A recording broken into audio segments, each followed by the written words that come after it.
भारत ने रचा इतिहास, ना अमेरिका ना यूरोप है आसपास। भारत का एक्सप्रेसवे देखकर अब अमेरिका और यूरोप आएंगे ट्यूशन लेने भारत। रोड बनाने के मामले में भारत बना चीन का बाप। दोस्तों, भारत में एक ऐसा एक्सप्रेसवे बनाने वाला है जिसकी तुलना विदेशी एक्सप्रेसवे से की जाएगी।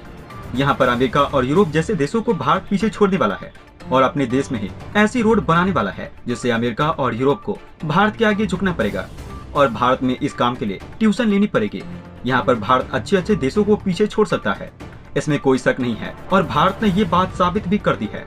आने वाले समय में भारत कुछ ऐसे इतिहास रचने वाला है जिसकी कल्पना कर पाना हमारे दुश्मन के लिए असंभव है।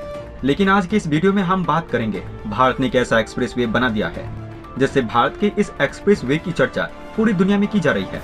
दोस्तों, अगर हम आपसे ऐसा कहें कि भारत वर्ल्ड लेवल का एक्सप्रेसवे बना रहा है तो क्या आप इस पर यकीन कर सकते हैं? लेकिन आपको इस पर यकीन करना पड़ेगा, क्योंकि अगर ये बात दूसरी सरकार में कही जाती तो इस पर यकीन नहीं किया जा सकता था। लेकिन ये बात मोदी सरकार में कही जा रही है और आपको याद होगा, मोदी है तो मुमकिन है। यहाँ पर इस तरीके का कुछ काम किया जा रहा है। भारत के नितिन गडकरी ने वर्ल्ड रिकॉर्ड में ही तहलका मचा दिया है। इस काम की वजह से पूरी दुनिया में भारत की चर्चा हो रही है और भारत रोड बनाने के मामले में चीन का भी बाप बन चुका है। और इसके बाद यकीनन अमेरिका और यूरोप के रोड इंजीनियर भारत में आएंगे और ट्यूशन लेंगे। चीन को अपनी रोडों के ऊपर इतना ज्यादा भरोसा था, लेकिन यहाँ पर गडकरी जी ने चीन की गर्दन ही मरोड़ दी है।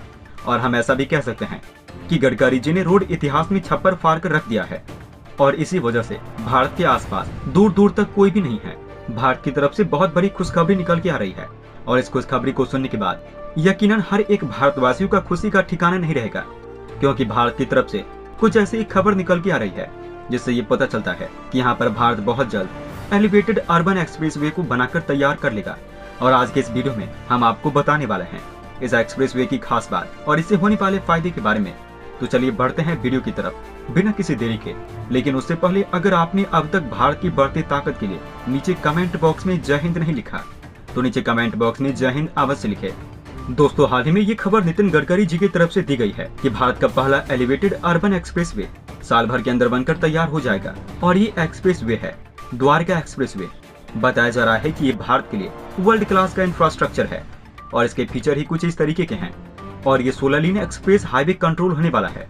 इसके बारे में बताया ये भी जा रहा है ये एक्सप्रेसवे दिल्ली गुड़गांव में है।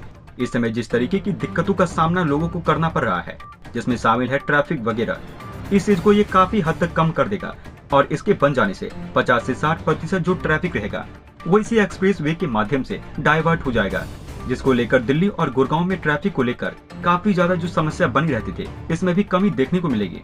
इसके बारे में मिलता है इसे 9000 करोड़ की लागत में बनाया गया है और ये एक्सप्रेसवे 29 किलोमीटर का है, जिसमें से जिसका 19 किलोमीटर हरियाणा में है और बाकी का बचा हुआ 10 किलोमीटर दिल्ली में पड़ता है।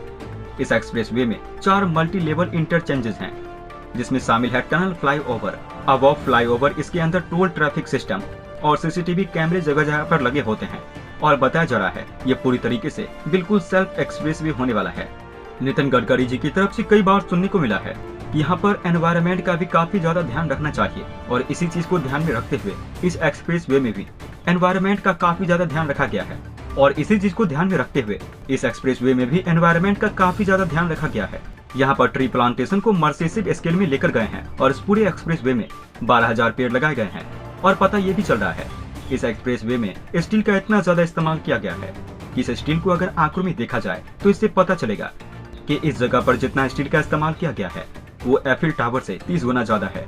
और वहीं कंक्रीट की बात करें तो हमें पता चलेगा इसमें 2 लाख मीटर ऑफ कंक्रीट का इस्तेमाल किया गया है, जो कि बुर्ज खलीफा से 6 गुना ज्यादा है।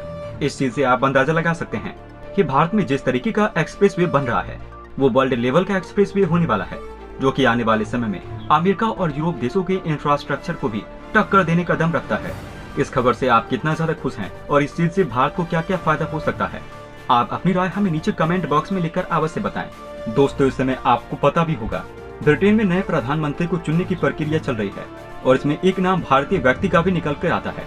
और अभी तक जिस तरीके की परिस्थिति बनी हुई है उसको देखते हुए भारत को ऋषि सुनक में काफी अच्छी पकड़ बनाकर रखी हुई है और आने वाले समय में हमें देखने को मिल सकता है कि ब्रिटेन का प्रधानमंत्री भारत का एक व्यक्ति बन सकता है। ये बात भी अपने आप में एक बहुत बड़ी और बहुत अच्छी बात है। तो चलिए जानते हैं पूरा मामला और जानते हैं किस तरीके की परिस्थिति इस समय ब्रिटेन में बनी हुई है और कितना चांस है कि भारत के ऋषि ब्रिटेन के प्रधानमंत्री बन सकते हैं।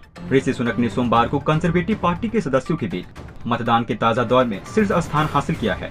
इसके विपरीत प्रधानमंत्री पद दौर में टॉम सबसे कम वोट पाने के बाद दौर से बाहर हो गए। समाचार एजेंसी पीटीआई की रिपोर्ट के मुताबिक ब्रिटिश भारतीय पूर्व वित्त मंत्री ऋषि सुनक तीसरे दौर के मतदान में 115 वोट मिले। व्यापार मंत्री पेनी मोडर्ट 82 मतों के साथ दूसरे स्थान पर रही। इसके बाद 71 मतों के साथ विदेश मंत्री लीज ट्रस, जबकि 58 मतों के साथ पूर्व कैबिनेट मंत्री कैमी चौथे स्थान पर रहे। ऐसा माना जा रहा है कि मंगलवार को होने वाली वोटिंग में एक प्रत्याशी का और पत्ता कट जाएगा। गुरुवार को इस दौर में मात्र 2 प्रत्याशी रह जाएंगे। अंत में 2 उम्मीदवारों के बीच टक्कर में कंजर्वेटिव पार्टी के लगभग 1,60,000 योग्य मतदाताओं को अपने पक्ष में करने की कवायद होगी। विजेता को पार्टी का नया नेता चुना जाएगा, जो 5 सितंबर तक नए ब्रिटिश प्रधानमंत्री के रूप में अपना पद संभालने के लिए नियुक्त कर दिए जाएंगे। सोमवार को तीसरे दौर के मतदान से पहले दूसरे टीवी परिचार में रविवार को 5 उम्मीदवार के बीच तीखी बहस हुई। अधिकतर उम्मीदवार सुनक के ससुर इंफोसिस के सह संस्थापक नारायण मूर्ति व सास सुधा मूर्ति की संपत्ति को लेकर हमले कर रहे थे। वहीं सुनक ने कहा कि पत्नी के माता पिता ने कड़ी मेहनत से जो उपलब्धियां हासिल की है उस पर उन्हें गर्व है। 12 वर्षीय सुनक ने ITV चैनल पर प्रतिद्वंदियों के सवालों का जवाब देते हुए कहा, मैं हमेशा से ब्रिटेन का सामान्य करदाता रहा हूँ, जबकि मेरी पत्नी दूसरे देश से है। उनके टैक्स का मामला भी सुलझाया जा चुका है। उन्होंने आगे कहा, विपक्षी पार्टियों के द्वारा मेरी सास ससुर पर टिप्पणी की जा रही है और उनके पास उठाने के लिए इसके अलावा कोई दूसरा और बड़ा मुद्दा मेरे लिए नहीं है, इसलिए इसका जवाब देना जरूरी है। उन्होंने कहा कि शुरुआत में नारायण मूर्ति के पास सपनों के अलावा कुछ नहीं था, जिन्हें उनकी पत्नी सुधा ने कुछ पैसे बेचकर सहेजा था। आगे चलकर उन्होंने अपनी कड़ी मेहनत से दुनिया की एक बड़ी कंपनी बनाई, जिसमें ब्रिटेन में भी लोगों को रोजगार मिल रहा है। ऐसे में उन पर गर्व महसूस करता हूँ। विदेश मंत्री लीज ट्रस ने पूर्व वित्त मंत्री सुनक पर बीते 70 साल में सबसे ज्यादा टैक्स बढ़ाने का आरोप लगाया। वहीं सुनक ने कहा कि मुझे भी करों में कटौती पसंद है, लेकिन मुद्रास्फीति पर नियंत्रण को उससे भी बड़ा मुद्दा मानता हूं। एक ओपिनियन पोल के अनुसार पूर्व वित्त मंत्री ऋषि सुनक को लगभग 24, सांसद टॉम तुगैत को 19, व्यापार मंत्री पेनी डाडोट को 17, विदेश मंत्री लीज ट्रस को 15, वो पूर्व मंत्री कैमी को सबसे कम 12% लोगों ने पसंद किया है। दोस्तों, जिस तरीके से ऋषि ब्रिटेन के प्रधानमंत्री की लड़ाई लड़ रहे हैं, उससे ऐसा कहना गलत नहीं होगा कि आने वाले समय में हमें देखने को मिल सकता है ऋषि ब्रिटेन के प्रधानमंत्री का पद संभाल रहे हैं। और ये भारत देश के लिए भी एक बहुत गर्व की बात होने वाली है, क्योंकि जब एक भारतीय व्यक्ति किसी देश का प्रधानमंत्री बन जाए तो वो उस देश के लिए काफी गर्व की बात होती है। जिस देश का व्यक्ति वो होता है, और खास करके ऋषि जिस तरीके से अपने आप को कामयाब किए हुए हैं, उस चीज से हर भारतवासी को गर्व होता है कि भारत का ही व्यक्ति किसी और देश में इतनी सफलता हासिल कर सकता है। इसको लेकर आप क्या विचार रखते हैं? आप अपनी राय हमें नीचे कमेंट बॉक्स में अवश्य बताएं। दोस्तों, अंत में हम आपसे एक महत्वपूर्ण जानकारी साझा करने जा रहे हैं। नीचे डिस्क्रिप्शन में दिए गए लिंक पर जाकर आप इंडियन आर्मी मर्चेंडाइज खरीदकर सपोर्ट कीजिए और पूरे देश का हौसला बढ़ा दीजिए। जाने से पहले वीडियो को लाइक और शेयर करें तथा चैनल को सब्सक्राइब करना न भूलें।